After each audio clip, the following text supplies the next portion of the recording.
Surveillance Capitalism, sebuah istilah yang dipopulerkan oleh Profesor Susana Zubow dari Universitas Harvard dalam bukunya The Age of Capitalism tahun 2019. Menurut Zubow, istilah ini adalah sebuah sistem tatanan ekonomi yang mengubah pengalaman manusia menjadi data mentah, lalu dimonetisasi untuk memprediksi dan mempengaruhi perubahan perilaku.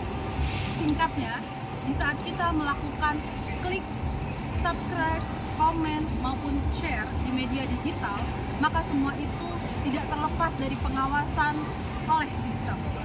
Artinya, data kita itu bukan untuk kita, tetapi untuk memprediksi perilaku kita. Selamat datang di era Surveillance Capitalism. Saya Vika Kayan, mahasiswa pasca sarjana Ilmu Komunikasi Universitas Paramadina. Mari kita membahas Surveillance Capitalism. Revolusi digital telah mempengaruhi cara manusia untuk hidup, berinteraksi, maupun bekerja. Di balik kemajuan teknologi, kita mengenal adanya surveillance capitalism yang mengekstraksi data pribadi perilaku individu yang selanjutnya diolah menjadi produk prediktif dan diperjualbelikan dalam behavior future market. Konsep ini memperkenalkan bentuk baru dominasi korporasi terhadap privasi dan perilaku individu melalui kekuatan berbasis teknologi. Bagaimana cara kerja surveillance capitalism? Menurut Profesor Zubow, seperti inilah data kita akan dimanfaatkan. Yang pertama, ekstraksi pengalaman menjadi data perilaku.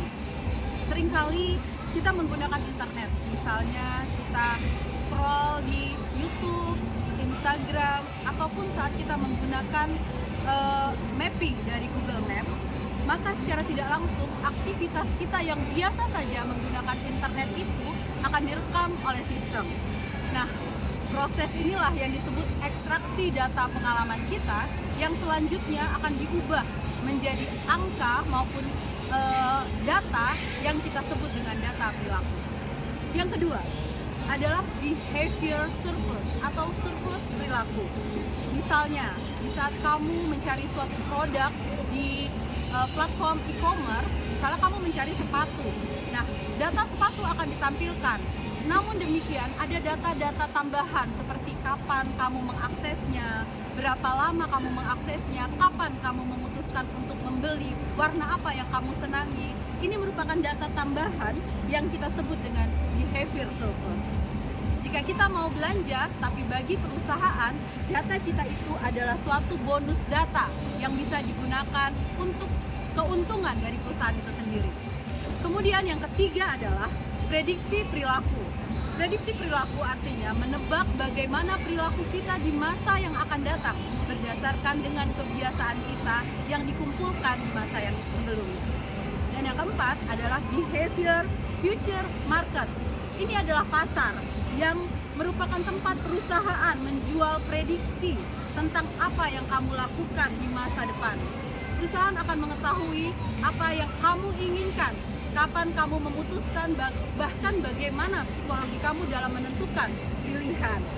Prediksi ini dibuat dari data kebiasaanmu di internet yang langsung dijual kepada perusahaan lain, misalnya periklan, pemilik produk, ataupun pihak lain yang ingin mempengaruhi keputusan.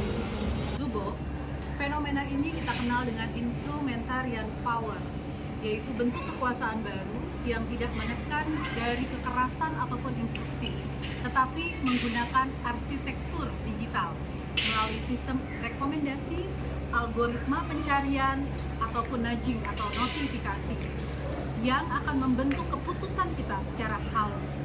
Tanpa kita sadari, kita diarahkan untuk membeli, like, menonton, maupun share sesuai dengan kepentingan bisnis mereka. Salah satu platform digital yang menggunakan surveillance capitalism adalah e-commerce Toko Oren. Toko Oren ini menggunakan data pelanggannya tentunya untuk mengembangkan bisnisnya. Contohnya misalnya saat kita mencari sebuah produk yang ada di sana, kemudian kita memilih berdasarkan misalnya harga yang paling murah, adanya diskon, sampai kapan dalam waktu 1 hari itu kita memilih, kemudian bagaimana perilaku kita, apakah kita memasukkan ke dalam keranjang sampai akhirnya kita memutuskan untuk membeli, atau bahkan kita membatalkan proses pembelian itu, semuanya dicatat oleh platform e-commerce toko oren tadi. Nah, data-data kita itu termasuk data tambahan juga tentunya. Di samping itu, toko oren juga memberikan behavior modification, seperti misalnya adanya tambahan game, candy, atau mungkin sugar yang bisa untuk menambah poin dan voucher kita supaya lebih sering lagi menggunakan hal seperti itu. Dan jangan lupa, data kita pun akan diberikan atau dijual kepada pihak ketiga, misalnya penjual ataupun yang memberikan iklan, supaya apa? Supaya lebih mempengaruhi keinginan kita lagi untuk membeli. Lantas apakah praktek surveillance capitalism ini etis dalam pemasaran? Jawaban singkatnya, tidak sepenuhnya etis. Meskipun sah secara hukum dan efektif dalam meningkatkan penjualan, namun permasalahan ini menimbulkan masalah etika yang serius, karena sebenarnya melanggar prinsip transparansi, otonomi, dan keadilan terhadap konsumen. Mari kita bahas analisanya satu persatu. Yang pertama, adanya prinsip persetujuan dan transparansi yang dilanggar. Dalam etika pemasaran, harusnya ada consent, di mana ada prinsip dasar, konsumen harus tahu apa yang dikumpulkan dan untuk apa data mereka. Namun, dalam surveillance capitalism, kita dipaksa atau kita digiring untuk menyetujui konsen tadi pada saat apa? Saat kita akan mendownload atau menggunakan aplikasi tersebut. Yang kedua, adanya manipulasi emosional dan modifikasi perilaku, di mana pemasaran yang etis itu harusnya informasi dan persuasif. Namun, saat dengan surveillance capitalism dilakukan manipulasi dan pemaksaan.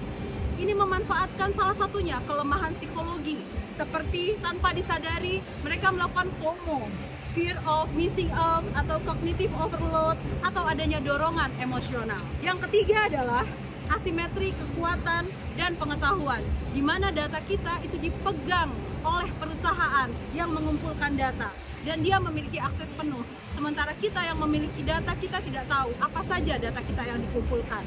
Dan yang keempat, yang terpenting adalah konsumen kita manusia sebagai produk, bukan sebagai mitra. Konsumen bukan lagi raja, tapi sumber daya mentah yang dieksploitasi untuk menghasilkan prediksi perilaku.